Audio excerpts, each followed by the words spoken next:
Welcome student, class 8 science unit 14 acids and bases part 3b neutralization reaction.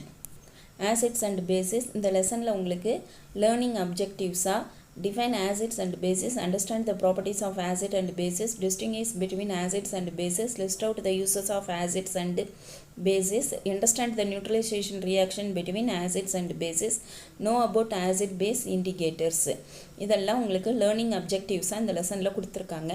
இதில் நம்ம ஆசிடுக்கான definition, அதோட ஆசிடுக்கான ஃபிசிக்கல் அண்ட் கெமிக்கல் ப்ராப்பர்ட்டிஸ், ஆசிடையும் பேஸையும் டிஸ்டிங்விஷ் பண்ணுறது, அடுத்தது ஆசிடோட யூசஸ், ஆசிடோட இண்டிகேட்டர்ஸு வச்சு எப்படி ஃபைண்ட் அவுட் பண்ணுறதுங்கிறத பார்த்தோம். அப்போ அதே மாதிரி பேஸுக்கான டெஃபினிஷன், பேஸுக்கான properties, physical and chemical properties, அதுக்கப்புறம் பேஸோட யூசஸ், அதுக்கப்புறம் பேஸஸை கண்டுபிடிக்கிறதுக்கான இண்டிகேட்டர்ஸ், இதெல்லாம் பார்த்துட்டோம். இப்போ நம்ம நியூட்ரலைசேஷன் ரியாக்ஷன் பார்த்துட்ருக்கோம். நியூட்ரலைசேஷன் ரியாக்ஷன் ஆசிடுக்கும் பேஸுக்கும் இடையில நடக்குது. அதில் நம்ம நியூட்ரலைசேஷன்னா என்னன்னு சொல்லி பார்த்துட்டோம். Concept map acids and basis. இந்த லெசனில் உங்களுக்கு 4 டாபிக்ஸ் கொடுத்துருக்காங்க. ஆசிட்ஸ், பேசிஸ், நியூட்ரலைசேஷன், இண்டிகேட்டர்ஸ் அப்படின்னு. இப்போ ஆசிடுக்கு 2 வீடியோ போட்டோம், பேசிஸ்க்கும் 2 வீடியோ போட்டோம். இப்போ போன வீடியோவில் பார்த்தீங்கன்னா நம்ம நியூட்ரலைசேஷன் சொன்னால் என்னன்னு சொல்லி பார்த்தோம். அதாவது நியூட்ரலைசேஷன் அப்படிங்கிறது 2 சப்ஸ்டன்ஸுக்கு இடையில நடக்கும். அந்த ரெண்டுமே நியூட்ரல் ஆகிறது தான் நம்ம நியூட்ரலைசேஷன் அப்படின்னு சொல்கிறோம். அப்போ 2 different chemical substances with different chemical properties through a reaction it comes to the neutralization அப்படிங்கிறது தான் நியூட்ரலைசேஷனுக்கான டெஃபினேஷன். அப்போ நியூட்ரலைசேஷனை நம்ம டே டு டே லைஃப்பில் எங்கெல்லாம் யூஸ் பண்ணுறோம் அப்படிங்கிறத நம்ம பார்க்கலாம்.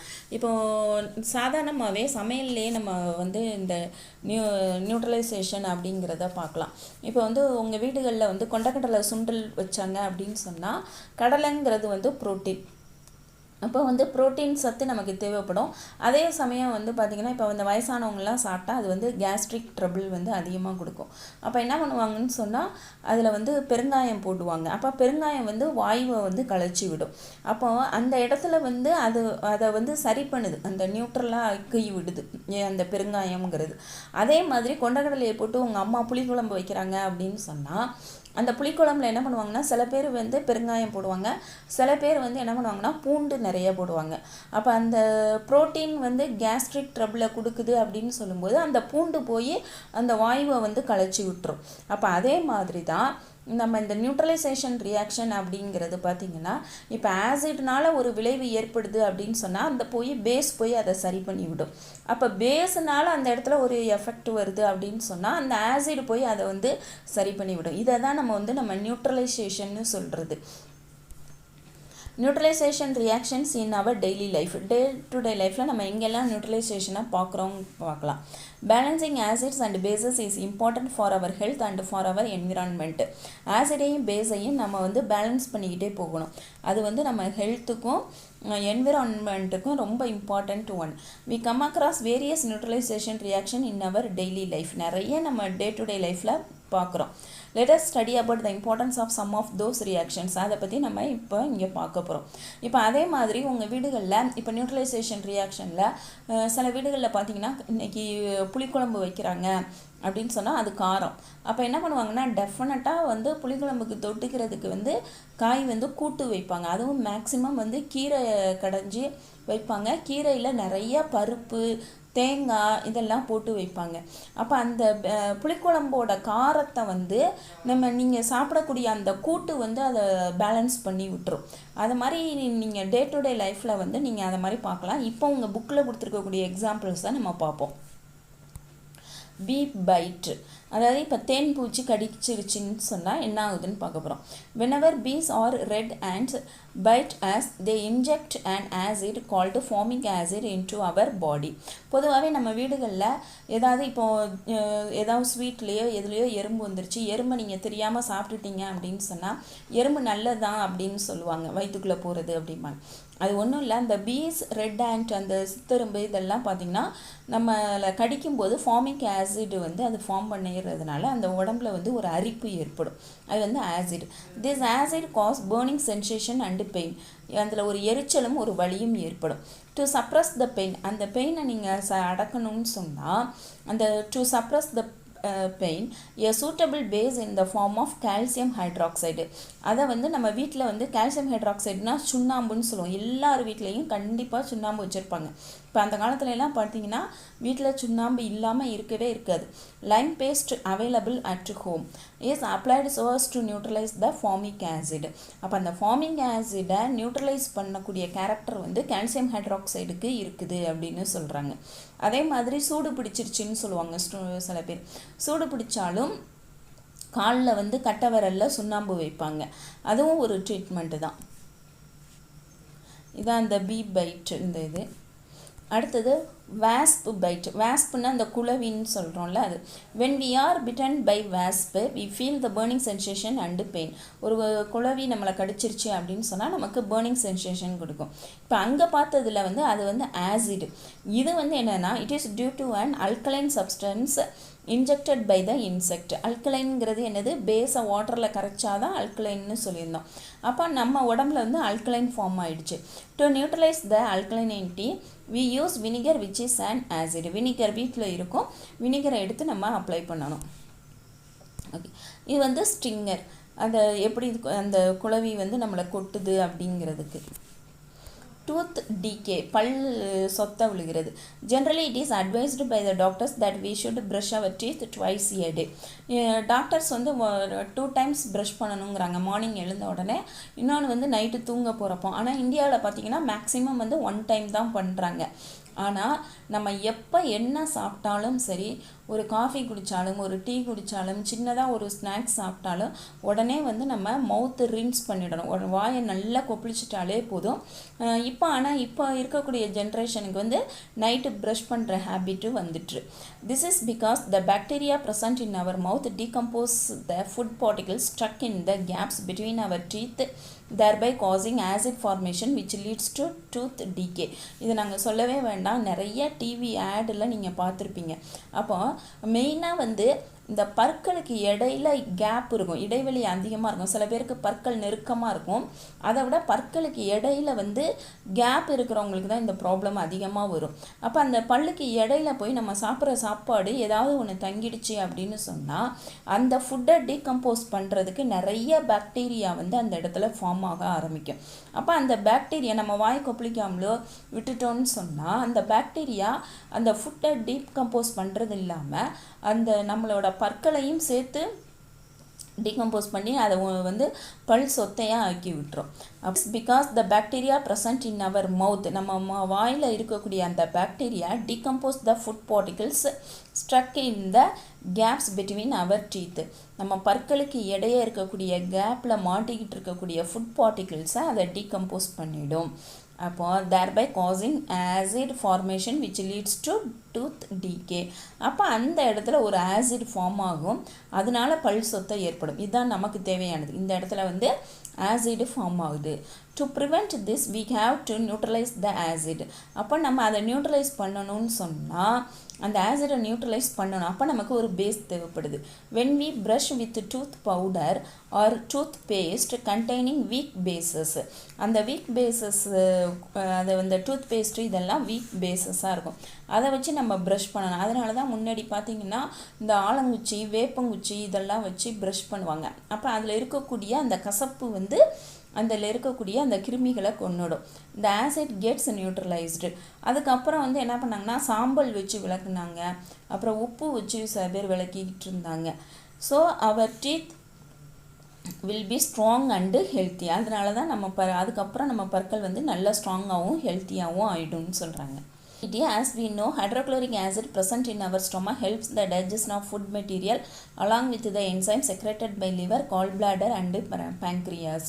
இப்போ நம்ம ஏற்கனவே நமக்கு தெரியும் நம்ம ஸ்டொமக்கில் வந்து ஹைட்ரோக்ளோரிக்ங்கிற ஆசிட் வந்து சுரந்து வரும். இப்போ கரெக்டாக வந்து நீங்கள் ஸ்கூல் டைம் வந்து ரெகுலராக சாப்பிட்றீங்கன்னா அந்த டயத்துக்கு, அதே வந்து நீங்கள் சாட்டர்டே சண்டே வீட்டில் இருந்தாலும் அந்த டயத்துக்கு நீங்கள் சாப்பிட்லனாலும் அந்த ஃபீல் வந்து உங்களுக்கு வரும். அதுக்கான ரீசன் வந்து இந்த ஹைட்ரோக்ளோரிக் ஆசிட் சுரந்து வர்றதான். அப்போ அது மட்டும் டைஜஷனுக்கு ஹெல்ப் பண்ணுறது இல்லாமல் இந்த லிவர், கால் பிளாடர், பேங்க்ரியாஸ் இந்த 3லேருந்து ஒரு என்சைம் வந்து செக்ரேட் ஆகும். அதுவும் டைஜஷனுக்கு வந்து ஹெல்ப் பண்ணும்.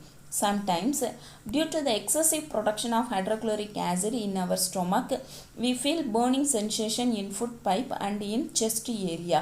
அப்போ ஹைட்ரோக்ளோரிக் ஆசிட் எக்ஸஸாக ப்ரொடக்ட் பண்ணுதுன்னு வச்சுக்கோம். இப்போ ஃபார் எக்ஸாம்பிள் இப்போ 6 இட்லிக்கான ஹைட்ரோக்ளோரிக் ஆசிட் சுரந்து வருது. ஆனால் நீங்கள் 4 இட்லிஸ் தான் சாப்பிட்ருக்கீங்க அப்படின்னு சொன்னால் அந்த 2 இட்லியை வந்து செரிமானம் பண்ணுறதுக்கான ஹைட்ரோக்ளோரிக் ஆசிட் எக்ஸஸாக அந்த இடத்துல இருக்கும். அப்போ அது என்ன பண்ணும், அந்த வயிற்றையை அரிச்சு எடுத்துரும். அப்போ அந்த அரிச்சு எடுக்கும்போது அந்த எரிச்சல் வந்து அப்படியே அந்த உணவு குழாய் மூலமாக ஃபுட் பைப் மூலமாக மேலே வந்து செஸ்ட் ஏரியாவே வரும். அப்போ ஸ்டூடெண்ட்ஸ் என்ன பண்ணுவாங்கன்னா, அந்த அல்சர் ஃபார்ம் பண்ண ஸ்டூடெண்ட்ஸ் வந்து எப்போ பார்த்தாலும் எனக்கு நெஞ்சு வலிக்குது அப்படின்னே சொல்லுவாங்க. அப்போ அதுக்கு வந்து நம்ம தண்ணியை குடிக்கிறதுனாலையோ இல்லை சுகரை எடுத்து சில ஸ்டூடெண்ட்ஸ் சாப்பிடுவாங்க. அதெல்லாம் இன்னும் தான் உங்களை அதிகப்படுத்தும். If this happens again and again, ulcer will be formed in stomach and food pipe which further aggravates the condition. அது இன்னும் சூழலை வந்து ரொம்ப அக்ரவேட் ஆக்கி விட்டுரும். அதாவது இந்த அல்சரை நீங்கள் கண்டுக்காமல் விட்டீங்க அப்படின்னு சொன்னால் திரும்ப திரும்ப ஃபார்ம் பண்ணும். இதுக்கான ஒரே சொல்யூஷன் வந்து என்னன்னு சொன்னால், நீங்கள் வந்து டயத்துக்கு சாப்பிட ஆரம்பிக்கணும். அல்சர் மிக அதிகமாக இருக்கும்போது நீங்கள் காரமாக இருக்கக்கூடிய பொருட்களை குறைச்சிடணும். காரமே சேர்த்துக்கக்கூடாது. அதே மாதிரி சூடாக எதுவுமே சாப்பிடக்கூடாது. அப்புறம் மேக்ஸிமம் வந்து இந்த மோர் இதெல்லாம் கொஞ்சம் சாஃப்டாகும். அப்புறம் இந்த சாதம், பழைய சாதம்னு சொல்லுவாங்க, அந்த தண்ணி கொஞ்சம் வந்து கண்ட்ரோல் பண்ணிவிடும். In order to neutralised antacids which are nothing but weak bases like aluminum and magnesium hydroxide are used. அப்போ இது வந்து டேப்லெட்டாக எப்படி எடுத்துக்கிறோன்னா ஆன்டாசிட் டேப்லெட்டு நம்ம எடுத்துக்கலாம். which are nothing but அது ஒன்றுமே இல்லை, வீக் பேசஸ் தான். எப்படின்னா அலுமினியம் இல்லைன்னா மெக்னீஷியம் ஹைட்ராக்சைடை வச்சு செஞ்சுருப்பாங்க. As a result the acidity is removed. கொஞ்சம் நாள் ஆக ஆக அது தானாகவே சரியாக போயிடும். ஆனால் இதுக்கு டைம் எடுத்துக்கும். நம்ம அந்த அளவுக்கு நம்ம அதுக்கு காரத்தை குறைச்சி சாப்பிட்றது, சூடாக சாப்பிடாமல் இருக்கிறது, டயத்துக்கு கரெக்டாக சாப்பிட்டாலே இந்த அல்சர் வரவே வராது. அக்ரிகல்ச்சர். இப்போ அக்ரிகல்ச்சரில் எந்த மாதிரின்னு நம்ம பார்க்க போகிறோம். Acidic soil is not suitable for plant growth. இந்த சாயில் மண் வந்து ஆசிட் தன்மையோடு இருந்தால் பிளான்ட் வளராது. So farmers add lime fertiliser such as powdered limestone or ashes of burnt wood to the soil to neutralize the acidity. அப்போ நீங்கள் இந்த கிராமப்புறத்தில் உள்ள ஸ்டூடெண்ட்ஸ்க்கு நல்லாவே தெரியும். நம்ம என்ன பண்ணுவோன்னா, சாம்பல் வீட்டில் விறகு வச்சு எரிக்கிறவங்க வந்து சாம்பலை எடுத்துக்கொண்டு போய் ஒரு இடத்துல ஸ்டோர் பண்ணிக்கிட்டே இருப்பாங்க. அதாவது சூடான சாம்பலை கொண்டு போயும் நம்ம செடிக்கு போட முடியாது. ஒரு இடத்துல ஸ்டோர் பண்ணிக்கிட்டே வரணும். கொஞ்ச நாள் கழித்து அதுக்கப்புறம் அதை எடுத்துக்கொண்டு போய் நம்ம உரமாக போட்டு விடலாம். அதை தான் அவங்க சொல்ல வராங்க. வந்து பவுடர்டு லைம் அப்படிங்கிறது வந்து கால்சியம் ஆக்சைடு. இதை காமன் நேம் வந்து குயிக் லைம் அப்படின்னு சொல்லி நம்ம யூனிட் 9ல் யூசஸ் ஆஃப் காம்பவுண்ட்ஸில் படிச்சிருக்கோம். இந்த கால்சியம் ஆக்சைடு அப்படிங்கிறது மேனுஃபேக்சர் ஆஃப் சிமெண்ட் அண்டு கிளாஸில் வந்து யூஸ் ஆகும்னு சொல்லி படிச்சிருக்கோம். இந்த லைம்ஸ்டோனுங்கிறது கால்சியம் கார்பனேட்டு. இந்த கால்சியம் கார்பனேட்டுங்கிறது வேறு ஒன்றும் இல்லை, இந்த சாக் பீஸு செய்கிறதுக்கு நமக்கு யூஸ் ஆகும். Or ashes of burnt wood, விறகை எரிக்கும் போது ஏற்படக்கூடிய அந்த சாம்பல், அதெல்லாம் வந்து நம்ம என்ன பண்ணுவாங்கன்னா சாயிலில் நம்ம சேர்த்தோன்னு சொன்னால் அந்த அசிடிட்டி வந்து குறையும். வயலில் கொண்டு போய் அடிப்பாங்க. அதாவது ஒரு பெரிய கிராமங்களில் பெரிய குழி தோண்டி வச்சுருப்பாங்க. அதில் வீட்டில் இருக்கக்கூடிய அந்த சாணி உரம், அப்புறம் இந்த சாம்பல், அப்புறம் மக்கி போன காய்கறிகள் இதெல்லாம் கொண்டு போய் கொட்டி சேர்த்து வச்சுக்கிட்டே வருவாங்க. அது வருஷக்கணக்காக அந்த மாதிரி இருந்துக்கிட்டே இருக்கும். அப்புறம் திரும்பவும் அதை என்ன பண்ணுவாங்கன்னா ஒரு டிராக்டர் வச்சு அடித்து வயலில் கொண்டு போய் போடுவாங்க. அப்போ அது வயலுக்கு வந்து அது உரமாக போயிடும். அது வயலுக்கு உரமாக போகிறதும் இல்லாமல் அந்த சாயிலில் வந்து ஆசிட் இருந்துச்சுன்னு சொன்னால் இது வந்து பேஸ். அப்போ ஆசிடும் பேஸும் நியூட்ரலைஸ் ஆகிடும். ஓகே, இதான் வந்து ஆசிடிக் சாயில் வந்து இந்த மாதிரி இருக்கும்னு பிக்சர் காமிச்சிருக்காங்க. இண்டஸ்ட்ரீஸில் எப்படி நியூட்ரலைசேஷன் ரியாக்ஷன் நடக்குது. Effluents from the industries contain acids such as sulphuric acid. அப்போ எஃப்ளூவன்ஸ்னால் என்ன அப்படின்னு சொன்னால் இண்டஸ்ட்ரியிலேருந்து வெளியாகக்கூடியதை தான் நம்ம என்னன்னு சொல்கிறோம். இந்த மாதிரி தண்ணியாக இந்த மாதிரி வெளியில் வர்றதை தான் நம்ம வந்து எஃப்ளூவன்ஸ் அப்படின்னு சொல்கிறோம். It is treated by adding lime to neutralize it before it is discharged into river and stream. ஆக்சுவலாக ரிவர் ஸ்ட்ரீமில் வந்து கலக்கக்கூடாது. அப்படி சூழல் அப்படி இருந்துச்சு அப்படின்னு சொன்னால் அதோட என்ன பண்ணணும்னு சொன்னாங்கன்னா லைம்னா நம்ம இப்போ தான் கொஞ்சம் நேரத்துக்கு முன்னால் பார்த்தோம் கால்சியம் ஆக்சைடு, அதோட காமன் நேம் வந்து குயிக் லைம்னு சொல்லியிருந்தோம். அது வந்து சிமெண்ட்டு இல்லைன்னா கிளாஸ் செய்கிறதுக்கு யூஸ் ஆகும் அப்படின்னு சொல்லி பார்த்துருந்தோம். அதோட சேர்த்து அதை நியூட்ரலைஸ் பண்ணிட்டு தான் நம்ம ரிவர் இல்லைன்னா ஸ்ட்ரீம்னா நீரோடைன்னு சொல்கிறது அதில் கலந்து விடணும். Similarly in power station fossil fuels such as coal are burnt to produce electricity. Power station அப்படின்னு சொன்னால் இந்த மாதிரி நெய்வேலி இதெல்லாம் எக்ஸாம்பிள் பார்க்கலாம். ஃபாசல் ஃபியூவல் அப்படிங்கிறது படிம பொருட்களாக கிடைக்கக்கூடிய இந்த நிலக்கரி கோல்லாம் சொல்கிறோம் இல்லையா, சச்சஸ் கோல், அதெல்லாம் நம்ம எரிக்கும் போது தான் நமக்கு அங்கேருந்து கரண்ட்டு வந்து ப்ரொடியூஸ் ஆகுது. அப்போ burning fossil fuels will liberate sulphur dioxide gas as an acidic pollutant in the air. அப்போ அதை எரிக்கும் போது நமக்கு வந்து சல்ஃபர் டை ஆக்சைடு கேஸ் வந்து காற்றுல கலந்துடுது. Hence power station treat this acidic gas using powdered lime or limestone calcium carbonate to neutralize it so that air pollutant can be prevented. அப்போது ஏற்கனவே நம்ம சொன்ன மாதிரி லைம் அப்படின்னு பேர். இது வந்து கால்சியம் ஆக்சைடு. இது வந்து மேனுஃபேக்சர் ஆஃப் சிமெண்ட் அண்ட் கிளாஸில் யூஸ் ஆகுது. லைம்ஸ்டோனுங்கிறது கால்சியம் கார்பனேட். இது வந்து எதுக்கு யூஸ் ஆகுதுன்னா ப்ரிப்ரேஷன் ஆஃப் சாக் பீஸ் அப்படிங்கிறத நம்ம பார்த்தோம். இப்போ இந்த ரெண்டோடையும் நம்ம சேர்ந்து அதை பண்ணோன்னு சொன்னால் நியூட்ரலைஸ் பண்ணிட்டோன்னு சொன்னால் அந்த ஏர் பொல்யூட் ஆகாமல் தடுக்க முடியும் அப்படின்னு சொல்கிறாங்க. இன்றைக்கி இந்த வீடியோவில் நம்ம neutralisation reaction in our daily life அப்படிங்கிறத பார்த்தோம். பீ பைட் அப்படின்னு சொன்னால் அந்த தேன் பூச்சி இல்லைன்னா எறும்பு வந்து கடிக்கும்போது ஃபார்மிக் ஆசிட் ஃபார்ம் ஆகும். அதை சரி பண்ணுறதுக்காக நம்ம வீட்டிலேயே வந்து கால்சியம் ஹைட்ராக்சைடு அப்படின்னு சொல்லக்கூடிய சுண்ணாம்பை தடவுனோம்னா அது சரியாயிடும். அது வந்து பேஸ். அப்போ ஆசிடும் பேஸும் வந்து நியூட்ரல் ஆகிடுது.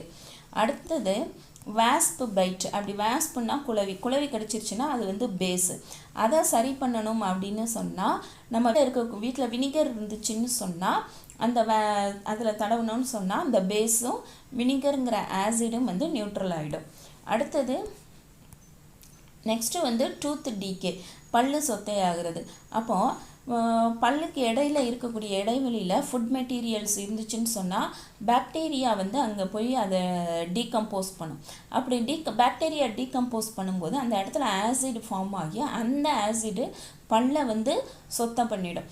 அப்போ நம்ம என்ன பண்ணணும்னா டூத் பேஸ்ட் யூஸ் பண்ணுறோம், அப்படி இல்லைன்னா வேப்பங்குச்சி இதெல்லாம் வச்சு ப்ரஷ் பண்ணோன்னு சொன்னால் ஆசிடும் பேஸும் நியூட்ரல் ஆகி அந்த பல் சொத்தை ஆகிறத அவாய்ட் பண்ணும். அசிடிட்டி. இப்போ ஹைட்ரோக்ளோரிக் ஆசிடு நம்ம வயிற்றில் சுரந்து வருது. அந்த நேரத்தில் அந்த இடத்துல ஃபுட்டு இல்லை அப்படின்னு சொன்னால் அந்த எக்ஸசிவாக இருக்கக்கூடிய ஹைட்ரோக்ளோரிக் ஆசிட் வந்து நம்ம வயிற்று பகுதியை அப்படியே அரிக்க ஆரம்பிச்சிடும். அப்போ அதில் வந்து ஒரு பேர்னிங் சென்சேஷன் வந்து ஃபுட் பைப்பு மூலமாக செஸ்ட்டு வரைக்கும் வந்துடும். நம்ம நெஞ்சு வலி மாதிரி நமக்கு ஒரு ஃபீல் ஏற்படும். அப்போ அதை அவாய்ட் பண்ணணுன்னா ஆன்டசிடுங்கிற டேப்லெட் வந்து போடணும். ஆன்டசிட் டேப்லெட் வந்து அலுமினியம் இல்லைனா மெக்னீஷியம் ஹைட்ராக்சைடு அதெல்லாம் வச்சு அவங்க செஞ்சுருப்பாங்க. அப்போ அது வந்து பேஸ். அப்போ ஆசிடும் பேஸும் அந்த இடத்துல நியூட்ரல் ஆகுது. அக்ரிகல்ச்சரில் எப்படி ஆசிட் பேஸ் இதாகுது. சில இடங்களில் பார்த்திங்கன்னா வயலே வந்து ஆசிடாக இருக்கும். அப்போ அதை வந்து பேஸுங்க சொல்லக்கூடிய கால்சியம் ஆக்சைடு, கால்சியம் கார்பனேட்டு, அதாவது குயிக் லைம், லைம்ஸ்டோனை வந்து நம்ம பவுடர் ஆக்கி அங்கே கொண்டு போய் போட்டோம்னா ஆசிடும் பேஸும் வந்து நியூட்ரலைஸ் ஆகிடும். இண்டஸ்ட்ரியஸில் இருந்து வெளியாகக்கூடிய அந்த எஃப்ளூவன்ஸ் இருக்கு இல்லையா, அதுவும் அதே மாதிரி தான். நம்ம லைம் கொஞ்சம் சேர்த்து அதை நியூட்ரலைஸ் பண்ணலாம். அதே மாதிரி பவர் ஸ்டேஷனில் சல்ஃபர் டை ஆக்சைடு கேஸ் வெளியில் வரும். அதுக்கும் அதே மாதிரி வந்து கால்சியம் ஆக்சைடு இல்லைனா கால்சியம் கார்பனேட்டை வந்து நம்ம சேர்த்தோன்னு சொன்னால் அது நியூட்ரலைஸ் ஆகிடும். அப்போ ஏர் பொல்யூட் ஆகாமல் இருக்கும். நம்ம நெக்ஸ்ட் வீடியோவில் இண்டிகேட்டர்ஸை பற்றி பார்ப்போம். Thank you student.